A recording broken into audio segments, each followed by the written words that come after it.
నిన్ను అర్థం చేసుకునేవాళ్లు లేరని అనిపించే ప్రతి సందర్భంలో లోకం మొత్తం నిన్ను వదిలేసినట్టుగా అనిపించినా నువ్వు హృదయంతో నిజమైన విశ్వాసంతో ఒక్క క్షణం మహాదేవా అని పలికినా సరిపోతుంది. ఆ పిలుపులో ఉన్న శరణాగతి, ఆ పిలుపులో ఉన్న విశ్వాసం బ్రహ్మాండాన్ని సైతం కదిలించే శక్తిగా మారుతుంది. ఆ క్షణం నుంచి నీ ఆలోచనలు మారతాయి, నీ దారి స్పష్టమవుతుంది, నీ అడుగులు ధైర్యంతో నిండిపోతాయి. ఇప్పటివరకు నిన్ను అడ్డుకున్న భయాలు నీ ముందే తలదించుకుంటాయి. ఈర్ష్య, అసూయలతో బరివెక్కిన హృదయం శాంతితో నిండిపోతుంది. గందరగోళంగా కనిపించిన జీవితం అర్థవంతమైన మార్గంగా మారుతుంది. ఎందుకంటే పుత్రా, మహాదేవుని పేరు పిలిచావని కాదు, ఆ పేరుతో పాటు నీ ఆత్మను నమ్మే శక్తిని మేల్కొలిపావు.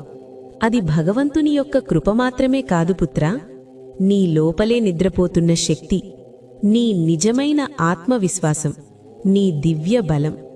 కాబట్టి పుత్రా, జీవితం ఎప్పుడైనా చీకటిగా అనిపిస్తే భయపడకు, ఒంటరిగా అనిపించుకోకు. నీ హృదయం నుంచే ఒక్క మాట పలుకు, మహాదేవా, నాలోని వెలుగును మేల్కొలుపు అని అంటే చాలు.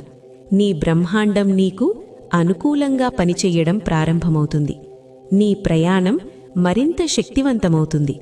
మరచిపోకు పుత్రా, దైవజ్యోతి బయట కాదు,